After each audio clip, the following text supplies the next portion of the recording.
இப்போ இன்னைக்கு நாம மூட நம்பிக்கையை பத்தி பார்க்க போறோம்னு சொல்லியிருந்தேன். மூடம் அப்படின்னா என்ன அர்த்தம்னா அறிவற்றது. மூடம்னா என்ன? அறிவற்றது. அதனாலதான் ஒருத்தனை திட்டம் போது மூடன், முட்டாள் அப்படின்னு நம்ம சொல்றோம். ஏன்னா அறிவில்லாதவன் அப்படின்னு நம்ம பேசுறோம். அப்போ மூடனா என்ன? அறிவற்றது, அறிவற்ற அப்படின்னு வச்சுக்கோங்க. அப்போ அறிவற்ற நம்பிக்கை தான் மூட நம்பிக்கை. மூட நம்பிக்கைனா என்ன? அறிவற்ற நம்பிக்கை. இதுல இரண்டு இருக்கு மூட நம்பிக்கையில. ஒண்ணு அகம், இன்னொன்னு புறம். நம்ம நம்பிக்கையில நிறைய விஷயங்கள் முன்னோர்கள் நமக்கு ஏற்படுத்தி கொடுத்தாங்க, நல்ல விஷயங்களை. அந்த நல்ல விஷயங்கள்லாம் நமக்கு தெரியாததுனால அதெல்லாம் நாம மூட நம்பிக்கைகள் அப்படின்னு நாம சொல்லிடுறோம். ஆனா உண்மையிலுமே ஒரு சில மூட நம்பிக்கைகள் இருக்கு, நம்பிக்கையும் இருக்கு. இப்போ மூட நம்பிக்கையில என்ன இருக்கு? அகம், புறம் இருக்கு, இன்னொன்னு மூட நம்பிக்கை இருக்கு. இந்த அகத்தை சார்ந்தது என்னன்னா உடல், மனம், அறிவு. இந்த மூணுக்கும் தேவையான விஷயங்கள் நம்பிக்கை.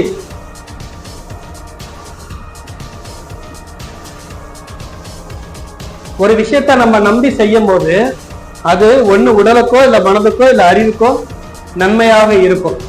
இது நம்பிக்கை அடிப்படையில் வரும். அது போல புறத்தை சார்ந்தது என்ன வரும்னு பாத்தீங்கன்னா நேரம், நாள், கிழமை, மாதம், இந்த பருவநிலை மாற்றங்கள் இருக்குல்ல, இது நமக்கு தேவை.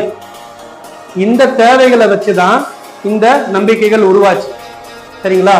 இப்போ எந்தெந்த விஷயம் மூட நம்பிக்கை, எது நம்பிக்கை, எது அகத்தை சார்ந்தது, எது புறத்தை சார்ந்ததுன்னு பார்ப்போம். இப்ப நீங்க கேட்ட கேள்விகள் இருந்து பார்ப்போம். கிராமத்துல எல்லாம் நாய் மோளையிடுது, அப்போ அந்த வீட்டுல இந்த இடத்துல ஏதோ மரணம் சம்பவிக்கும், அது மாதிரி சொல்றாங்க. இதெல்லாம் எதை வச்சு சொல்றாங்க? இதுக்கு ஆதாரம் எதுனா இருக்குங்க? நாய் நரி இனத்தை சேர்ந்தது. நாய் நரியோட இனத்தை சேர்ந்தது. அது சம்டைம் சில நேரங்கள்ல ஊளையிடும் தன்மையை உடையதுதான். அப்போ அந்த காலகட்டத்துல ஒரு நரி ஊளையிட்டுச்சுன்னா ஒரு காட்டு பாதையில நடந்து போவாங்க. ஒரு கிராமத்து பக்கத்துல நரி அதிகமா சேர்ந்து ஊளையிட்டால் அந்த இடத்துல பிணம் இருக்குன்னு அர்த்தம். அது இப்போ நாய் ஊளையிட்டா மரணம் வரும், நாம பயப்படுறோம். நாய் ஊளையிட்டா மரணம் சம்பவிக்காது, மரணம் நிகழாது. மரணத்தை முன்கூட்டியே தீர்மானிக்கிறது நாயுடைய தன்மையில கிடையாது. நரிக்கு தான் அந்த குணம் இருந்தது. அந்த நரியோடைய தன்மையை வச்சு ஊளையிட்டா மரணம் நடந்திருக்கு அப்படின்னு அந்த காலகட்டத்துல சொன்னது. இப்ப நாய் ஊளையிட்டா மரணம் நடக்கும், நாம நம்பிக்கையில இருந்து மூட நம்பிக்கையா மாத்திக்கிட்டோம். இப்போ இது எதுல வரும்னு பாத்தீங்கன்னா புறத்துலதான் வரும், பருவநிலையில வரும். ஏன் பருவநிலையில வருதுன்னா அந்த காலகட்டத்துல காட்டுக்குள்ள போகும்போது நரி ஊளையிடுறத வச்சு அந்த இடத்துல ஏதோ இறந்து கிடக்கு அப்படின்னு கண்டுபிடிப்பாங்க.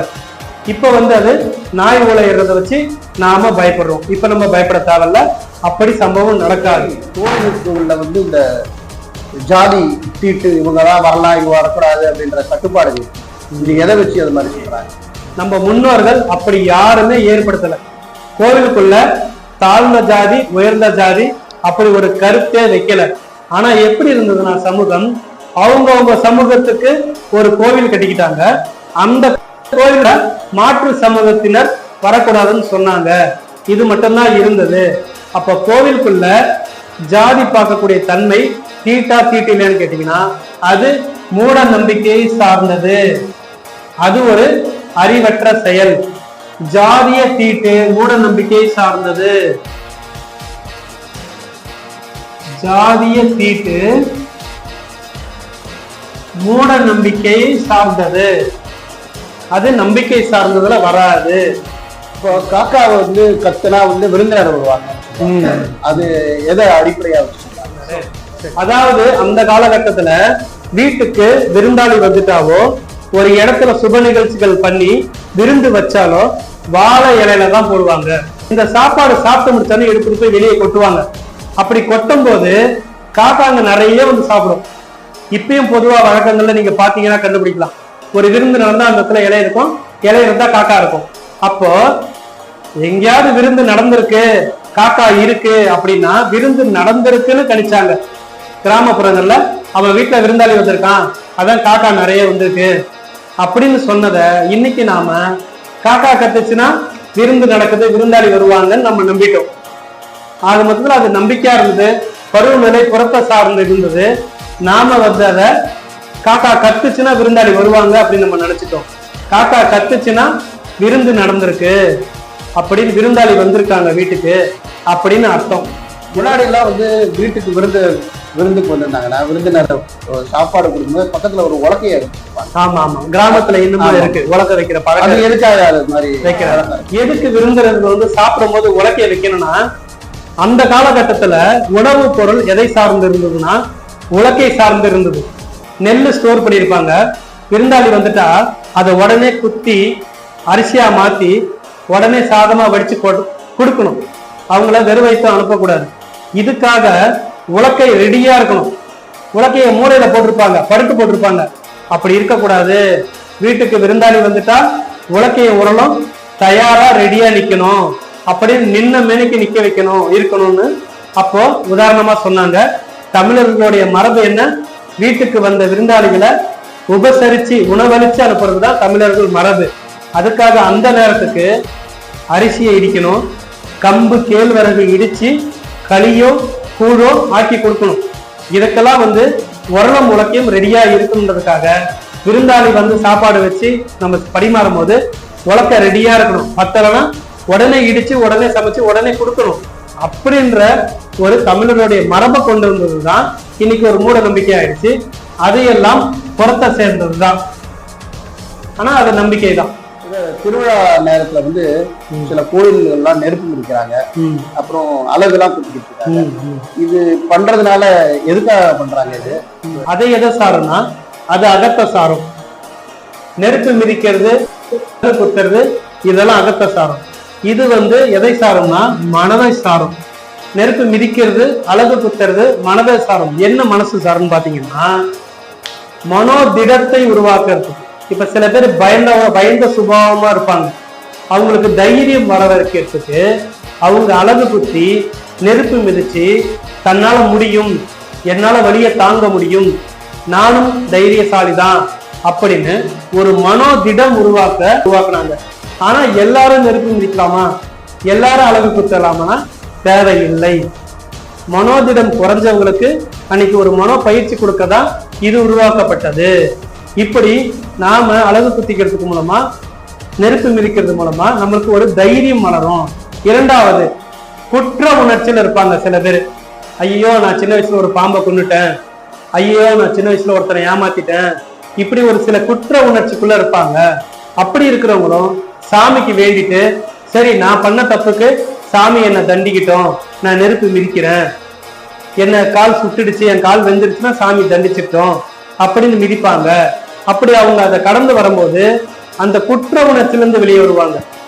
மனதளவுல ஒரு குற்ற உணர்ச்சியிலிருந்து, சரி நான் நெருப்பு மிதிச்சிட்டேன், நான் பண்ண பாவம் போயிடுச்சு, என்ன தாய் ஆத்தா மன்னிச்சுட்டா, என்ன கடவுள் மன்னிச்சிடுச்சு அப்படின்னு குற்ற உணர்ச்சியில இருக்கிறவங்களும் அழகு குத்திக்கிட்டு நெருப்பு மிதிச்சுக்கிட்டு இருக்கணும்ட்டு இது ஒரு வைத்திய முறைக்காக உருவாக்கப்பட்டது.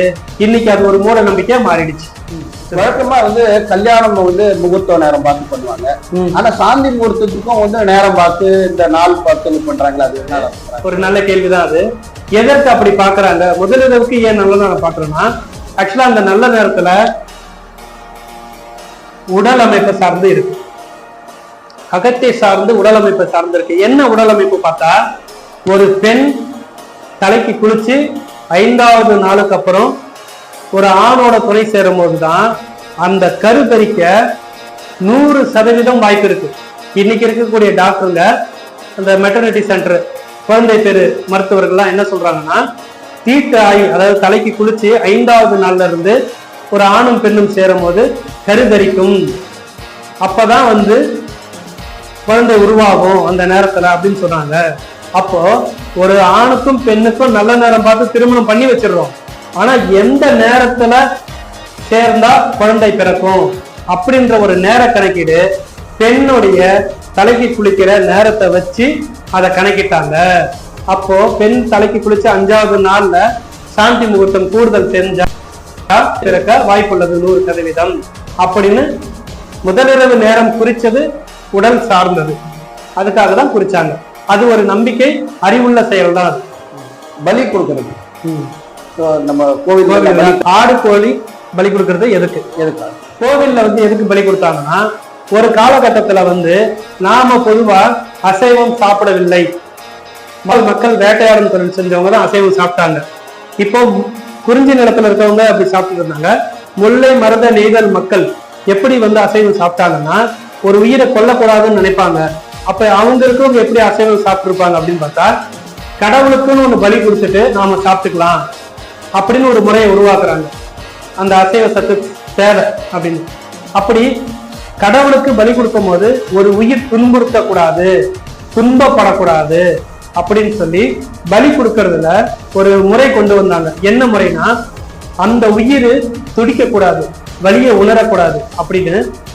ஆடை நீங்க யாராவது பலி கொடுக்கும்போது பார்த்துருக்கீங்கன்னு தெரியல, நான் இப்ப கூட பார்த்துட்டு இருந்தேன் கொல்லிமலையில. பலி கொடுக்கும்போது ஆட்டு கழுத்தை இழுத்து பிடிச்சிருவாங்க கயிறுல, பின்னந்தலையில வெட்டுவாங்க. தலையும் இந்த நரம்பும் ஜாயிண்ட் ஆகிற இடத்துல கரெக்டா அந்த கழுத்துல பின்பக்கமா வெட்டுவாங்க. அப்படி வெட்டுறது மூலமா என்ன ஆகுன்னு பார்த்தா, வலி உணரக்கூடிய நரம்பு முதல்ல கட்டாயிடும் அந்த விலங்குக்கு. கோழியா இருந்தாலும் ஆடா இருந்தாலும் கழுத்துல இருந்து வெட்டுவாங்க. அப்படி வெட்டும் போது வலி உணரக்கூடிய நரம்பு கட்டாயிடும், அது வலியை உணராது. அதுக்கப்புறம் அதை நம்ம பலியிட்டு அதை படையலா போட்டு சாப்பிட்டாங்க. இப்படி ஒரு முறை, ஒரு உயிரை சாப்பிட்டா கூட அதை துன்புறுத்தி சாப்பிடக்கூடாது அப்படின்னு சொல்லி முதல்ல வலி நரம்ப அறுத்துட்டு அதை உயிரை போக்கிட்டு அதுக்கப்புறம் சாப்பிட்டாங்க. ஆனா இப்ப இருக்கிறவங்களா கழுத்தா இருக்கிறாங்க. கழுத்தா இருக்கும் போது என்ன ஆகும்னா, கொடூர வலி துன்பத்தை அந்த மூளை உணரும், அந்த உயிராகப்பட்டது உணரும். அப்படி பலி கொடுத்து சாப்பிடக்கூடாது. பழங்காலத்து முறைப்படி நீங்க ஆடோ கோழியோ கொண்டு சாப்பிட்டீங்கன்னா அது துடிக்காது. இதற்காக ஏற்படுத்தப்பட்டது பலி.